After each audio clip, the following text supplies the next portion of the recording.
అనేక నిదర్శన చరిత్రలు ఉన్నాయి.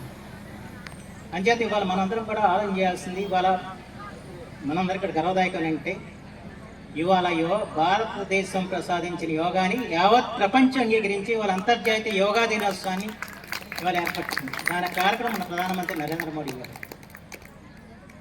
మళ్ళీ ఈరోజు రేపు 11వ యోగా దినోత్సవ సందర్భంలో విశాఖపట్నంలో ప్రపంచంలో ఎక్కడా జరగని విధంగా ప్రపంచ రికార్డులన్నీ కూడా బద్దలు కొట్టే విధంగా యోగాంధ్ర కార్యక్రమం నిర్వహించాలని చెప్పి మన ముఖ్యమంత్రి శ్రీ చంద్రబాబు నాయుడు గారు తలపెట్టడం జరిగింది. దానిలో భాగంగానే ముందు ఈ కార్యక్రమం కూడా ఇక్కడ జరగడం చాలా ఆనందదాయకమైన విషయం. ఎందుకంటే చంద్రబాబు గారు తలుచుకుంటే జరగదంటే ఏమి ఉండదు. నేను కూడా ప్రపంచం అంతా కూడా ఆ రోజున ఆంధ్రప్రదేశ్ వైపు విశాఖ వైపు చూస్తుంది అంటే ఎటువంటి సందేహం లేదు.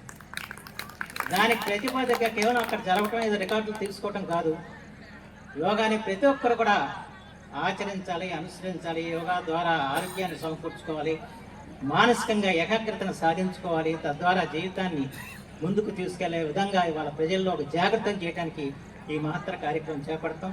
ఈ కార్యక్రమంలో భాగంగా ఈ రోజున ఈ బౌద్ధ క్షేత్రంలో ఈ మహత్తరమైన కార్యక్రమం ఇంత అద్భుతంగా